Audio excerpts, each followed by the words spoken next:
Hello friends, class 8 से अपना chapter start कर रहे हैं कंपेयरिंग क्वांटिटीज। आज हम इसकी एक्सरसाइज 8.3 के आपको क्वेश्चन करके दिखाएंगे। 8.3 एक्सरसाइज बेस्ड है सिंपल इंटरेस्ट, अमाउंट और कंपाउंड इंटरेस्ट पे। तो चलिए क्वेश्चंस को स्टार्ट करने से पहले इन तीनों चीजों के बारे में आपको बताता हूं कि सिंपल इंटरेस्ट कैसे निकाला जाता है, अमाउंट और कंपाउंड इंटरेस्ट, और इसमें कौन-कौन सी कंडीशन है। ठीक है, सबसे पहले सिंपल इंटरेस्ट की बात करें तो सिंपल एक डायरेक्ट फॉर्मूला है सिंपल इंटरेस्ट निकालने का। क्या? P into T into R upon 100। सो P क्या होता है? प्रिंसिपल। अब प्रिंसिपल क्या चीज है? प्रिंसिपल क्या है कि जो सम ऑफ अमाउंट आप जमा करोगे वही प्रिंसिपल होगा। T is the time period, कितने समय के लिए करोगे। R is the rate of interest, और किस परसेंट पे करोगे। ठीक है, अपॉन 100। तो ये तो सिंपल फॉर्मूला है। क्वेश्चन जब करूंगा तो और बेहतर तरीके से बताऊंगा। ठीक है, अमाउंट अब ध्यान रखिएगा, अमाउंट क्या होता है। अगर मैं सिंपल इंटरेस्ट की बात करूं तो अमाउंट होता है P प्लस SI। ठीक है, सिंपल सी बात। यहां तो सिंपल इंटरेस्ट और अमाउंट इजी से टॉपिक था। अब चलिए कंपाउंड इंटरेस्ट, उसके लिए मैं आपको डायरेक्ट फॉर्मूला नहीं बताऊंगा। कंपाउंड इंटरेस्ट निकालने से पहले आपको अमाउंट निकालना सिखाऊंगा। ठीक है, अमाउंट का फॉर्मूला होता है P 1 प्लस R अपॉन 100 की होल पावर n, और फिर मैं आपको CI का फॉर्मूला बताऊंगा A माइनस T। मतलब जब भी कंपाउंड इंटरेस्ट निकालना हो तो पहले आप क्या निकालो, पहले आप अमाउंट निकालो। ठीक है, ये सारी चीज वही है, प्रिंसिपल, रेट ऑफ इंटरेस्ट, और ये देखो n। जबकि टाइम तो t होता है, तो मैं आपको बताऊंगा कि t को n क्यों लिखा गया है, इसका रीजन है यहाँ पर। ठीक है, जैसे मान लीजिए आपने अमाउंट निकाल दिया, फिर CI कैसे निकलेगा, अमाउंट में से प्रिंसिपल माइनस कर दीजिए, आपका CI आ जाएगा। अब सबसे इंपॉर्टेंट नियम ये कि आप टाइम को यहाँ पर n क्यों डिनोट कर रहे हो। तो यहाँ पर तीन अलग अलग केस है, वो तीनों केस हमारे एक्सरसाइज के अंदर है, ध्यान से सुनते हैं। मान लीजिए केस है ईयरली का। ठीक है, बिल्कुल क्लियरली लिखा होगा ईयरली, या फिर लिखा होगा एनुअली, ये दोनों चीज एक ही है। इसमें ध्यान रखना, जो आपका टी होता है, टाइम पीरियड दिया होता है, वो डायरेक्टली एन के बराबर हो जाता है। मतलब जैसे दे रखा है 2 साल के लिए, तो समझ जाना यहाँ पर टी और एन एक है, मतलब डायरेक्ट एन बराबर आप 2 लिख सकते हो, क्योंकि फॉर्मूले में एन लिखा हुआ है ना, टी तो है नहीं। टी क्यों नहीं है, ये बस आपका अगला पार्ट है। ठीक, अब मान लीजिए यहाँ ईयरली ना होता और क्या लिखा होता, मान लीजिए लिखा होता हाफ ईयरली, तो क्या चेंज आता। तो समय देखो कैसे दिया होगा क्वेश्चन में, समय दिया होगा आपको 1.5 ईयर। ठीक है, जिसको आप टी मान रहे हो, लेकिन दिक्कत क्या है, हाफ ईयरली दिया हुआ है ना, हाफ ईयरली का मतलब 6 महीने।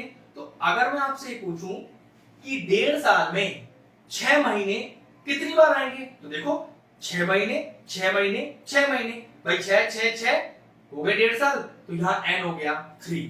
हमेशा ध्यान रखना, जब भी आपको ईयरली गिवन होगा तो जो समय आपको दिया है टाइम, 2 साल 3 साल 1 साल, वो डायरेक्टली n हो जाएगा। लेकिन अगर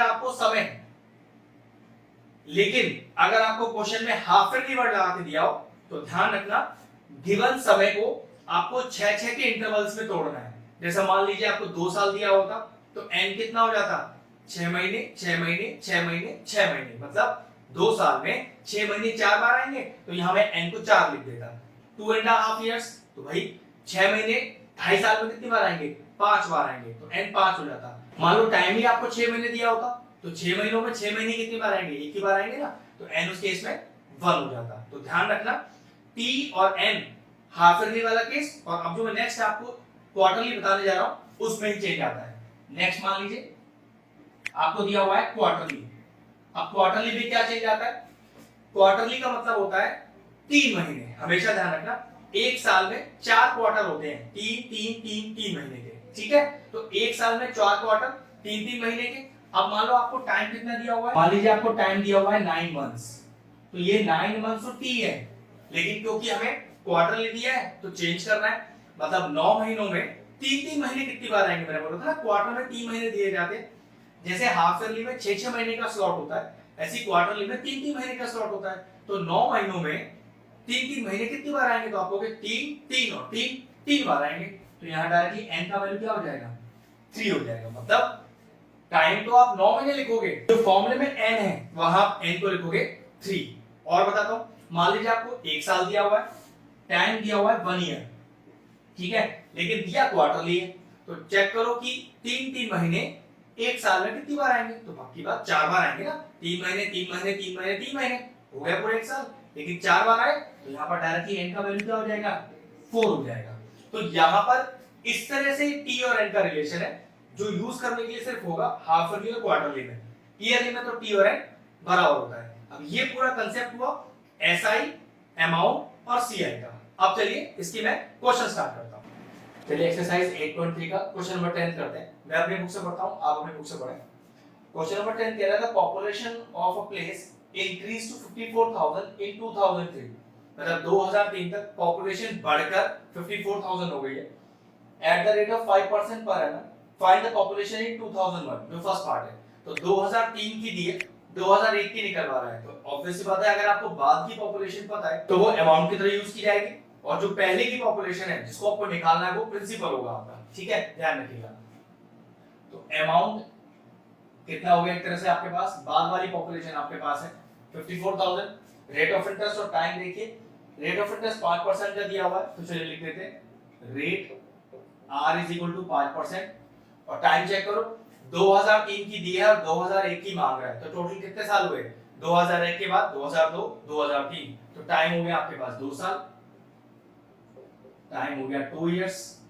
और क्योंकि एनुअली निकालनी है तो पक्की बात है यहाँ n और t बराबर हो जाएंगे, तो n आपका 2 ही हो जाएगा। अब आपको क्या निकालना है भाई? अमाउंट दिया है, टाइम दिया है, रेट ऑफ इंटरेस्ट दिया है, एक ही क्वांटिटी रह गई, प्रिंसिपल निकालना है। तो चलिए लगाइए अमाउंट का फॉर्मूला। तो a is equal to p 1 plus r upon 100 की होल पावर n। तो a इज 54,000, बाद की पॉपुलेशन है ना, तो पक्की बात है वो हमेशा अमाउंट होती है, और जो इन्वेस्ट किया जाता है उसे प्रिंसिपल बोलते हैं। क्योंकि यहाँ तो पॉपुलेशन वाला टर्म तो इन्वेस्टमेंट तो गलत ही शब्द है, तो कह सकते हैं पहले वाली पॉपुलेशन तो प्रिंसिपल, जो कि कम ही आएगा अमाउंट से। तो p की जगह p रहने दिया, वो तो फाइंड आउट करना है। 1 प्लस r अपॉन 100 की होल पावर 2। अब सॉल्व करते हैं, तो 54,000 is equal to p, cancel out कर लीजिए, ये हो गया 21 था 20 प्लस 1, तो 21 अपॉन 20, पावर में 2 है ना, तो 2 बार लिख दिया। अब इन दोनों 20 को इधर ले आया और 21 को नीचे ले आया, तो 54,000 into 20 into 20 अपॉन 21 into 21, ये आ गई p की वैल्यू। बस अब करना क्या है, सॉल्व कर लेते हैं इसको। ये हमारे पास आ गया सॉल्व करके 48,979.59। अब पॉपुलेशन जैसी चीज डेसिमल में तो हो नहीं सकती, तो पक्की बात है अप्रोक्सीमेट करना पड़ेगा इसे। तो 979.59 ना, तो 79 को 80 लिख देते हैं, तो ये हो गया पॉपुलेशन आपका 48,980। ठीक है, तो ये भी क्लियर हो गया, क्योंकि प्रिंसिपल निकाल रहे हैं तो जो कि अमाउंट से छोटा ही होना चाहिए था। अमाउंट 54,000 है, प्रिंसिपल मतलब पहले वाली पॉपुलेशन कम ही आ रही है, इसका मतलब आंसर अपना बिल्कुल ठीक आ रहा है। तो फर्स्ट पार्ट का फाइनल आंसर आया 48,980। अब क्वेश्चन का एक पार्ट और भी दिया हुआ है, कह रहा है कि what was the population in 2005, मतलब इधर बाद की पॉपुलेशन मांग रहा है, तो पक्की बात है ये 54,000 क्या हो गया इस बार, प्रिंसिपल की तरह यूज होगा। हमेशा ध्यान रखना जो बाद वाली चीज है जो ज्यादा आएगी आपके पास वो अमाउंट होगा, तो पक्की बात कम वाला पार्ट आपका प्रिंसिपल होगा, क्योंकि आपको बाद वाली पॉपुलेशन निकालनी है, तो पक्की बात है वो 54,000 से तो बड़ी आएगी, तो 54,000 यहाँ पर किस तरह से यूज होगा, वो यहाँ प्रिंसिपल की तरह यूज होगा, और सब कुछ बिल्कुल सेम है, रेट 5%। अब टाइम की बात करें तो टाइम कितना दिया हुआ है हमसे, इस बार जो सेकंड पार्ट में टाइम निकलवा रहा है वो निकलवा रहा है 2005 का, और ये जो हमें 54,000 दिया हुआ था ये टाइम दिया था 2003 का, तो पक्की बात है हमें 2 साल बाद की पॉपुलेशन निकालनी है, तो टाइम कितना हो गया 2 इयर्स। भाई समझ लीजिए इस बात को, 2003 में 54,000 थी, 2005 में निकलवा रहा है, तो 2 साल बाद की पॉपुलेशन निकलवा रहा है, तो पक्की बात है वो इस बार 54,000 से ज्यादा ही आनी चाहिए। ठीक है, तो लगाइए अमाउंट का फॉर्मूला। अमाउंट होता है p 1 प्लस r अपॉन 100 की होल पावर n। तो amount is equal to 54,000 1 plus 5 upon 100 की होल पावर n, और n कितना है आपका 2। ठीक है, तो 54,000 सॉल्व करिए, ये 20 टाइम्स चला जाएगा, मिक्स फ्रैक्शन सॉल्व करते हैं, 21 है 20 प्लस 1 21 अपॉन 20, और पावर में 2 लग रहा है तो 2 बार सॉल्व भी हो जाएगा, ये 2 जीरो से यहाँ 2 जीरो चले गए, कितना बचा 540 into 441 अपॉन 4, ये सॉल्व करके आ रहा है 59,535। बाकी बात है पॉपुलेशन जो है वो 54,000 से ज्यादा ही आई है ना, तो ये शो करता है कि हमारा आंसर बिल्कुल परफेक्ट है। क्वेश्चन दोनों पार्ट फिनिश हुए। अगर हमारे व्यूअर्स को हमारे वीडियोस पसंद आ रहे हैं तो हमारे चैनल को सब्सक्राइब कर लें और साथ में लगे बेल आइकन को भी हिट कर दें। आपको अगर मैथ से जुड़ा कोई क्वेरी है किसी भी क्लास के लिए तो वो आप मुझे व्हाट्सएप कर सकते हैं, जो नीचे नंबर आ रहा है। आपका जो सोल्यूशन है मैं जल्दी से जल्दी देने का कोशिश करूंगा।